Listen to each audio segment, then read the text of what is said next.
The Tokyo 2020 Paralympics have drawn to a close. With 128 athletes across 18 sports representing the Maple Leaf, we will dive into over the next few weeks how these Canadian athletes did. Welcome to episode 2 of the Tokyo Paralympic Recap.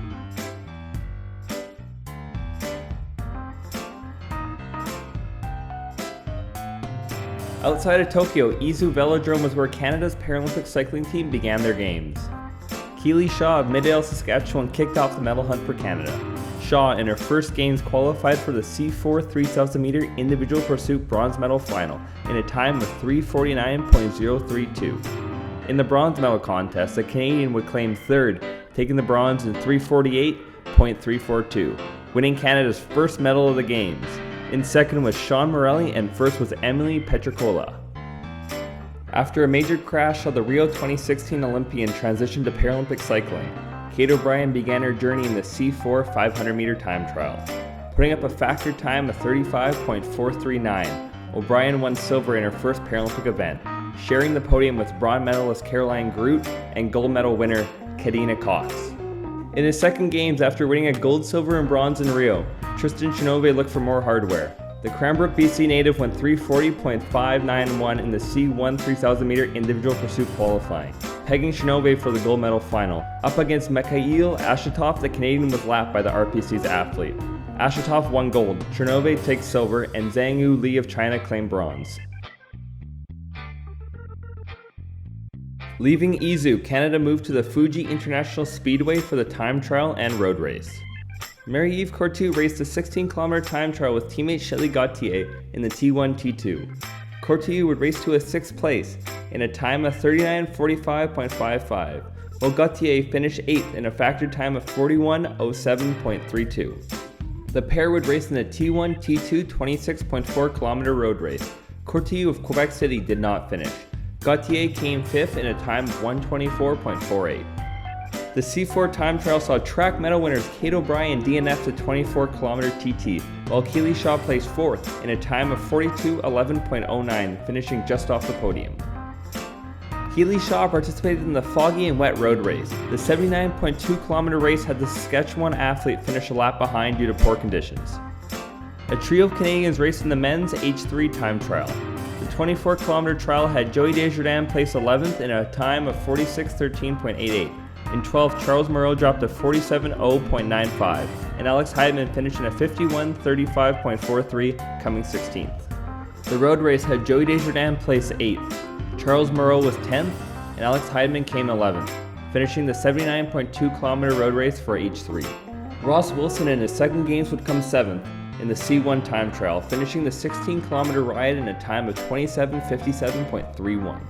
Wilson of Edmonton dropped out of the 79.2-kilometer road race for C1, C3 due to poor weather on the speedway. Canada finished cycling with 2 silvers and a bronze, winning 3 medals in Tokyo. Jumping back into the city, we go to canoeing, where 3 Canadians wore the Maple Leaf. In the VA single 200-meter, Brianna Hennessy of Ottawa, Ontario began her games, racing to a 3rd place, moving her to the semifinals in a time of 1:05.608. In the semis, she would place 3rd, placing Hennessy in the A final, going 1:06.316. After a tight finish, the Ottawa native would go 1:03.254, coming 5th, missing the podium by just over a second. Hennessy was not done there. In the kayak single KL1 200-meter heats, she placed 3rd in a 59.656. In the semifinals, the Canadian would go 1:01.464, qualifying for the A final. In the final, Hennessy would come 8th in a 58.233. Markham's Andrea Nelson started her Paralympics in the kayak singles KL2 200-meter heats in 3rd in 58.99. From there, she progressed to the A final from the semis in a 55.571.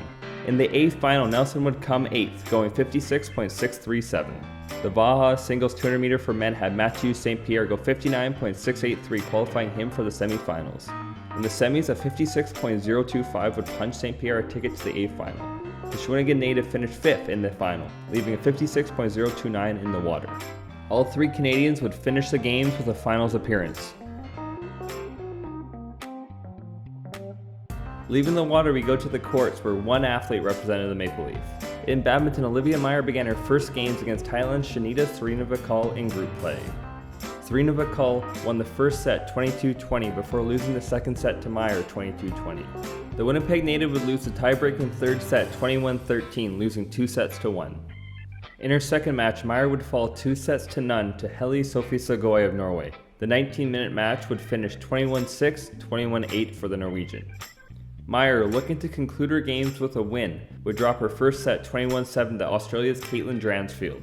In the second, Meyer stormed back, beating the Roo 21-13 before taking the third 22-20. Olivia Meyer would finish her games 1-2, missing out on the knockout round. Kicking off on August 27th, a group of 4 Canadians would compete at the Araki Gymnastics Center in Boccia. Lulian Chibanu, Alison Levine, and Dana Collard all played group matches. Chibanu opened up against Carla Oliveira of Portugal, winning the tiebreaker after a 3-3 draw. Originally from Moldova, Chibanu would defeat Zemin Lee of China 6-4, going to 2-0. A strong third and fourth end by China's Wan Xin Zhang would be too much for Chibanu, losing 8-2, knocking him out of the tournament at 2-1. From Montreal, Alison Levine opened up Tokyo, winning 4-3 over Slovakia's Martin Straharski. Next up for Levine was Hong Kong's Wei Yan Vivian Lau. After being up 2-0, Levine would lose the fourth end and lose the match 3-2, putting her at 1-1. In her third match, Devar Komar of Croatia would be too much, beating Levine 8-2. Levine would finish 1-2. Dana Collard's game started out with an 8-4 loss to Portugal's Cristina Goncalves. Hitaka Sugimura of Japan would push Allard to 0-2, defeating him 6-4.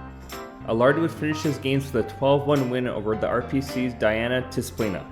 In team play, Lulian Chibanu, Alison Levine, and Marco Del Spaltro would open up group play with a 9-4 win over Portugal. In the second match, Canada tied the game in the third end before Brazil would score in the fourth and win the match 4-3. At 1-1, Canada would face Great Britain, losing 5-2.